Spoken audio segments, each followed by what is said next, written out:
السلام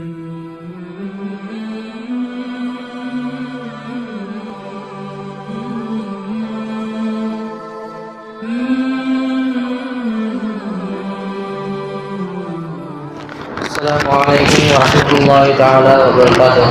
وعليكم السلام ورحمة الله تعالى وبركاته. نحمده ونصلي على رسوله الكريم. أما بعد، فقد قال الله تعالى في القرآن العظيم وفي القرآن المجيد. بعد، أعوذ بالله من الشيطان الرجيم. بسم الله الرحمن الرحيم. நம்மை எல்லாம் முஃமினாக முஸ்லிமாக பிறக்கச் செய்து அதிலும் குறிப்பாக முஹம்மது ரசூலுல்லாஹி ஸல்லல்லாஹு அலைஹி வஸல்லம் அவர்களின் உம்மத்தில் ஒரு அங்கத்தினராக ஆக்கி அருள் புரிந்திருக்கின்றான். அந்த அல்லாஹ்வுக்கே எல்லா புகழும். மேலும் காமிலான ஷேக்மார்கள் கருத்தை பிடிக்க வைத்து லா இலாஹா இல்லல்லாஹ் என்ற சேவையை செய்ய வைத்திருக்கின்றான். அந்த அல்லாஹ்வுக்கே எல்லா புகழும். நண்பர்களே, இக்காலகட்டத்தில் தலைவர்கள் எல்லாம் அமைந்திருப்பது எவ்வாறு என்றால், தான் எந்த கூட்டத்திற்கு தலைவராக இருக்கிறார்களோ அந்த கூட்டத்தினரை தனக்கு ஊழியம் செய்வர்களுக்காக, பணிவுரை செய்வர்களாக, அடிமைகளாக ஆக்கிக் கொள்கிறார்கள். எவ்வாறு என்றால், பல 100 ஆண்டுகளாக இவ்வாறு தான் நடக்கிறது. ஒரு தலைவர் எப்படி இருக்க வேண்டும்? நம்ம ரசூல் ஸல்லல்லாஹு அலைஹி வஸல்லம் அவர்களை போன்று எந்த தலைவரும் இல்லை. அதாவது எப்படி என்றால், 1400 வருடங்களுக்கு முன்னால் கண்மணி நாயகம் ரசூலுல்லாஹி ஸல்லல்லாஹு அலைஹி வஸல்லம் அவர்கள் கூறி காட்டினார்கள், சய்யிதுல் கௌமி, கூட்டத்திலே தலைவராகிறவர், ஹாதிமஹும், அவர்களுக்கு ஹிதமத் செய்வர்களாக இருக்க வேண்டும். உதாரணமாக ரசூல் ஸல்லல்லாஹு அலைஹி வஸல்லம் அவர்கள் எந்த அளவுக்கு ஹிதமத் செய்தார் என்றால்,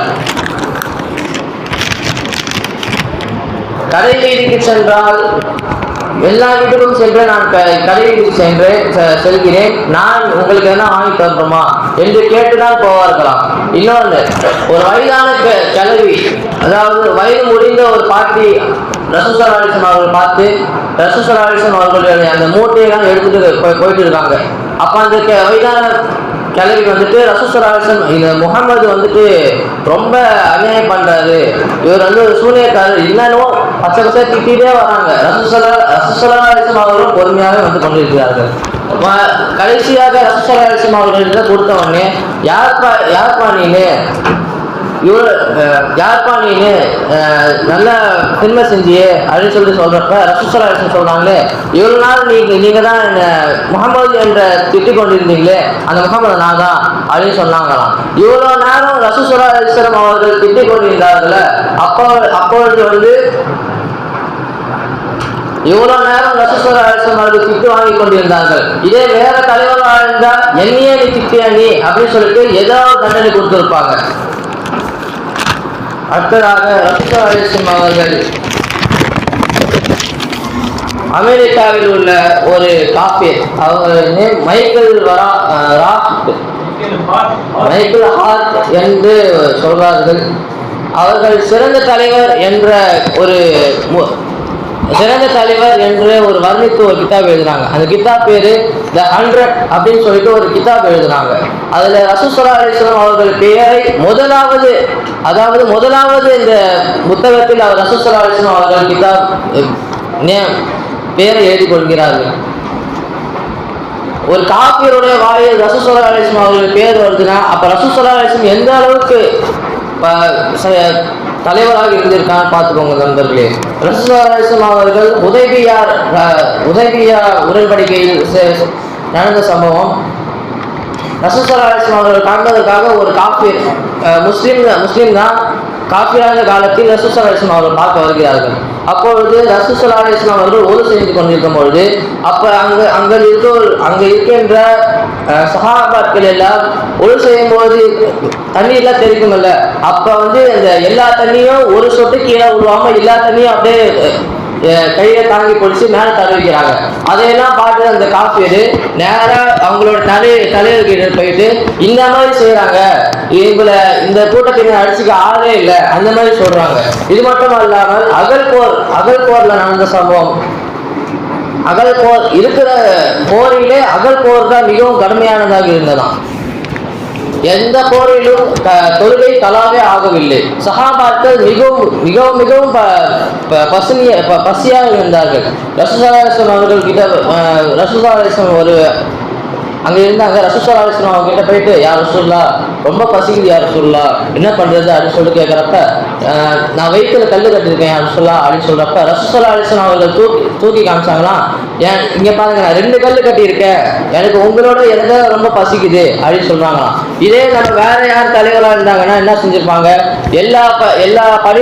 எல்லா அடிமைகளையும் பத்னி போட்டு தனக்கு தானே நல்லா சாப்பிட்டு கொண்டிருப்பார்கள். ஆனால் ரசூலுல்லாஹி அந்த அவ்வாறு செய்யவில்லை. நபி ஸல்லல்லாஹு அலைஹி வஸல்லம் அவர்கள் 40 வயதில் பட்டம் நபித்துவம் கிடைத்தது. நபித்துவம் கிடைத்ததுக்கு முன்னால் ஹிஸ்புல் ஹுதூர் என்ற ஒரு குழுவில் இருந்தார்கள்.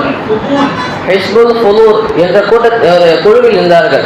அந்த குழு எதற்கு என்றால், ஒரு அநியாயம் நடக்குது என்றால் தட்டி கேட்பதற்கு. ரசூலுல்லாஹி அலைஹி வஸல்லம் அவர்கள் உதாரணமாக ஒரு கடையில் ஏதோ ஒரு அநியாயம் நடந்துச்சுன்னு சொன்னா ரசூலுல்லாஹி அங்க போயிட்டு என்ன நடக்குது, என்ன பிரச்சனை, அதெல்லாம் தீர்த்து வைக்கிறதுக்கு ரசூலுல்லாஹி ஒரு குழுவில் இருந்தார்கள்.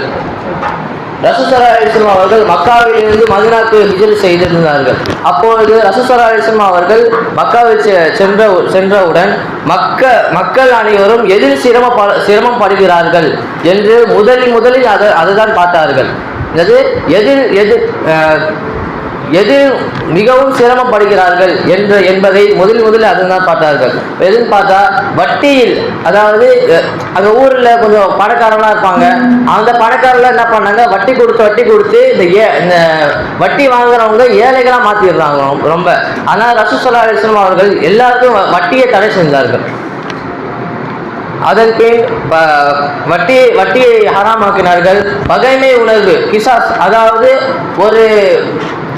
ஒரு வீட்டு ஒரு அண்ணனை ஒரு தம்பியை ஒருவர் கொலை பண்ணியிருக்காருன்னா அந்த கொலை செய்தவரை அவர்கள் வெட்டி விடுவார்கள்.